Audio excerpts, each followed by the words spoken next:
un organe indépendant de gestion des élections beneen bi mooy réexaminer les attributs de l'organe de régulation des médias yii ma lim ñeenti ponk yi yan nga ci xalaat que ni amul désaccord. oui waaw amul désaccord. waaw donc li nga xamante ne moom lañ fa demee woon. mooy buggu conseil constitutionnel moom mutation. donc sur le principe on est d'accord maintenant ñi ngi naan nañ bàyyi tur bi donc jox ko prérogative maanaam organe autonome d'organisation des élections sur le principe alors donc loolu yaakaar naa gis naa sax ay journalistes gis naa ñu bind ko sax loolu moom journalistes bind nañ ko bu yàgg parce que c'était le premier jour donc les cours de tribunaux loolu tamit xëy na parce que boo créé cour constitutionnel donc am organe d'organisation des élections mais naturellement day am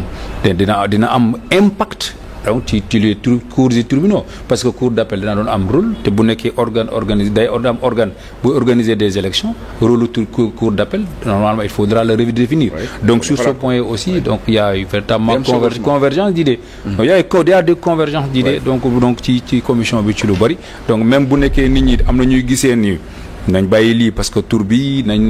mais sur le principe donc conclusion bi ñu dégagé mooy que sur le principe l'ambition de réformer donc on a été alors donc voilà donc unanimement d'accord. le chef de l'opposition bu ñu génnee dinañ xam kan lay doon. chef de l'opposition beneen kii la nekk beneen commission la nekk. donc xaw ma ba bi mu fa jógee. mais ci yi ñu ne amul accord parce que ba léegi on le rappelle y a pas une communication officielle mais ci yi ñu ne amul accord ci la bokk.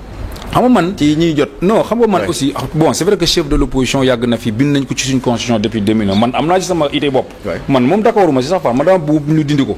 man ma sañoon maanaam dañuy bind nañ jël opposition ñu renforcer ay prérogatives am man li nga xam ne bañ ko fi defee ba léegi nit ñaa ngi wérante parce que nit ko bu ñu koy aborder ku nekk da nga koy aborder ñu si ëpp dañ koy aborder ci ñoom selon fi ñu nekk nii naan na nekk ki nekk deuxième élection présidentielle kii naan na nekk alors kii am majorité parlement loolu moo fi mos a nekk depuis 2001 wérante boobu moo fi nekk ñu bëggoon ko jox fii donc fa Ousmane Tanor Dieng donc Moustapha Niasse donc après ñu le débat s'est posé en 2019 donc du am solution te day féewale en vérité les forces politiques donc li ëpp solo te li ma jàpp mooy ku nekk opposition yi tamit yaakaar naa ne soxla war ñu dagal la xartuma opposant naan la yaay chef bi donc yaakaar naa ku nekk opposant da nga bëgg a évoluer te li ëpp solo ci suñu démocratie ñuy koy apprendre mooy que les droits de l'opposition donc nañ ko consolider nañ ko defar donc boo xamante ni opposition lépp lu mu war a def ci réew mi ñu moom mën ko def lépp yu xam ci réew mi mu mën ko jot lépp lu nga xamante ni ay décisions yu majeures la donc ñu consulter ko ñu consulter parce que aussi maanaam système démocratique dafa soxla maanaam co-construction des règles surtout les règles donc di nga xamante ni moom moo ñuy tënk bu ñuy dem élection te loolu commencé na tradition la am na ay règles yu ko demandé règle comme par exemple le protocole de la CEDEAO la charte africaine des élections yooyu dañoo demandé bu ñuy définir parce que même bu nekkee charte le protocole de la CEDEAO dafa ne 6 mois des élections la charte africaine de la dafa ne à tout moment règles yi nga xamante ni moom moo ñuy tënk bu ñuy dem élection mooy tënk le jeu politique dañ koy war di waxtaane loolu la Union africaine wax parce que buñ ko waxtaane wut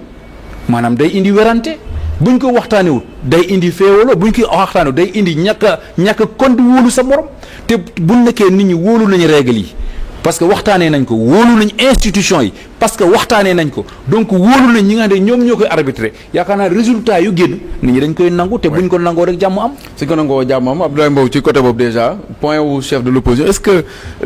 jàpp nga ne opposition war na am un chef bu fekkente ne mën naa dem élection 2029 par exemple jël deuxième au lendemain des élections wala quelque temps après man ma désister en politique pour raison yu bare bare am na ñoo xam ne des fois dañuy feebar ñenn ñi mën nañu sax frapper wàllum âge beeg yooyu noonu frapper leen ba nga xam ne mënatuñu bokk ci élection est-ce que c'est un point boo xam ne waruñu ko xoolaat déjà revenir ci en arrière bu mënee nekk. waaw moo tax souvent mu am ce débat. est-ce que deuxième bi la wala ku ëpp majorité au niveau véritablement de l'Assemblée nationale su ma nee majorité nag mooy opposition bi kan moo ci jiitu. après première force bi au niveau de l'Assemblée nationale. mais jàpp naa ni wax naa ko fi ba tey que ni chef de l'opposition mais. ak lan lañ koy muuraale mu ànd ak moom yan prérogative lañ koy jox bu ñu ko joxee prérogative yooyu lan lay àndal waaye bu ñu ko joxee itamit mu nekk moyens yu am solo est-ce que da koy utiliser pour véritablement mën a gën a jàkkaarloo ak ñi nga xam ne ñoo nekk ci nguur. xam nga loolu dafa laaj une maturité politique. maturité boobu nag classe politique bi de manière générale ñoo ci war a àndandoo parce que tamit bu fekkee ni modèle bii lañuy pratiquer politique dina jafe pour ñu ne chef de l'opposition bi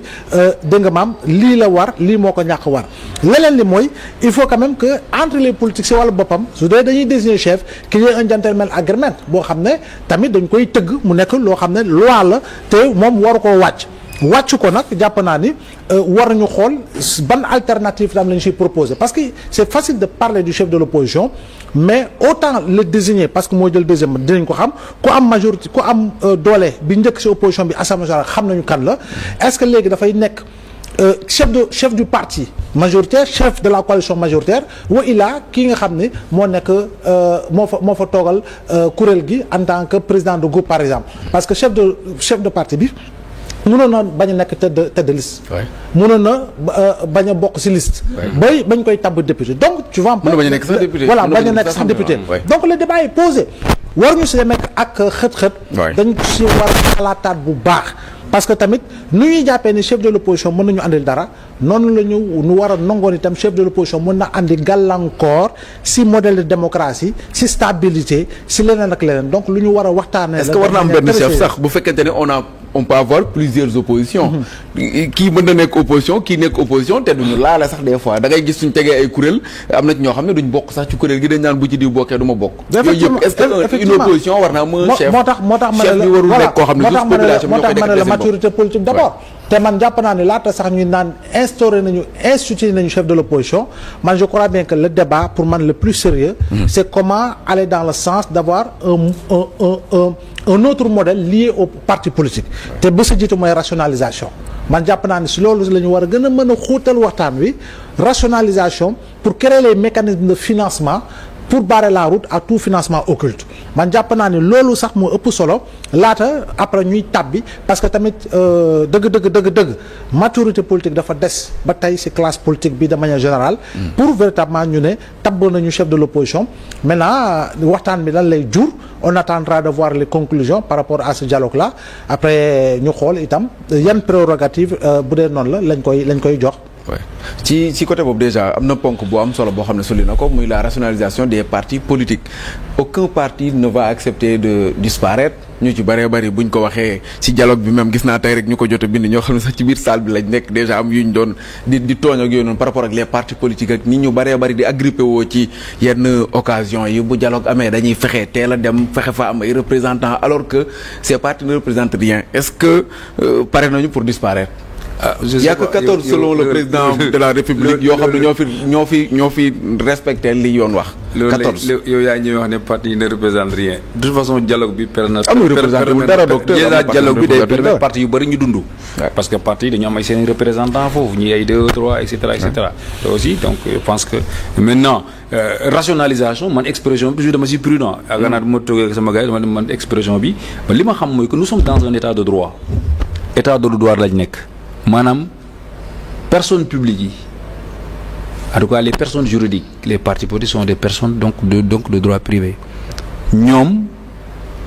ay textes ñoo leen tënk. article 4 constitution moo ko tudd léegi. jox ko mission de service public.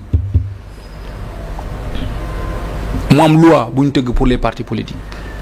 loi de 1981. modifié ko 89 mais loi boobu nañ ko dépoussiérer. bu jaree ñu tëggaat ko réformer ko pour adapter ko ci contexte bi nga xamante ni loi bi ku ci méngoowul parce que ku méngoowul sax ak loi nag am nañ droit war la mën a donc war la mën a dissoudre parce que même loi bi c'est prévu dans la loi il y a des obligations tey nii état du Sénégal depuis toujours dafa am un regard bu étroit bu fixe sur les ONG ñëpp lay contrôler seen financement ak rapport dañuy déposer des rapports ci préfecture yi ak gouvernance yi tous les mois pourquoi le parti politique duñ ko def te parti politique fu mu jëm exercer pouvoir exercer l'avenir du pays booy contrôler ONG di xalaat moom fan la war a jëlee xaalis booy gas teen wala di tabax juma mais doo ko def ci parti politique nga xamante ni moom exercer le pouvoir la bëgg maanaam li Sénégal yor yëpp moom loolu la bëgg a téye kon kay kooku bu nekkee am na loi bu nekk loi bi dafa ne parti bi déjà dafay am ay texam donc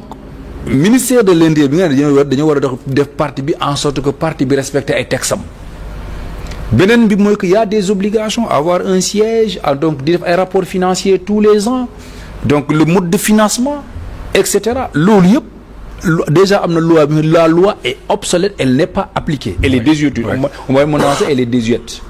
parce que loi baa ngi fi kenn appliqué wu te di boo doon wër Sénégal ñaata parti ñoo fi am siège moo tax ñooy les 14 partis ñoo conforte def ay congrès ci loi bi la bokk. da nga war a def congrès. kon yan ñoo fi légal kon. président 14 yi mu wax est-ce que. non xaw ma maanaam parti da ngay jox sa bopp texte. ne da ngay renouveler tes instances sa mandat nii la toll. boo defee sa texte nga ne sama mandat 3 ans la mais mooy mandat 3 ans da nga war a conformer à ça. te le renouvellement donc des mandats en principe c'est une assemblée générale ordinaire ou un congrès. ça dépend ci parti bi ban texte la jox boppam. donc loolu bu nekkee def nañ ko peut-être parce que ministère de l'Intérieur on comprend que ministère de l'Intérieur am prudence ci parti politique. parce que mooy seen tutelle et c'est des acteurs politiques boo leen laa la ñu def comme béy bu ñu yóbbu dara bu ñu yuuxoo mu arrière ça a été toujours comme ça. mais il faudra donc je pense que à l'issue de ce dialogue je crois que donc peut-être il sera peut-être entrevu donc la redéfinition de la loi sur les partis politiques. bi moom est-ce que du gën a jafe déjà parce que Jean-Baptiste Tine toog na fii Abdoulaye Mbow toog. moo di ko ci laaj mais moom ñam fa fekk daanaka yu ci bëree bëri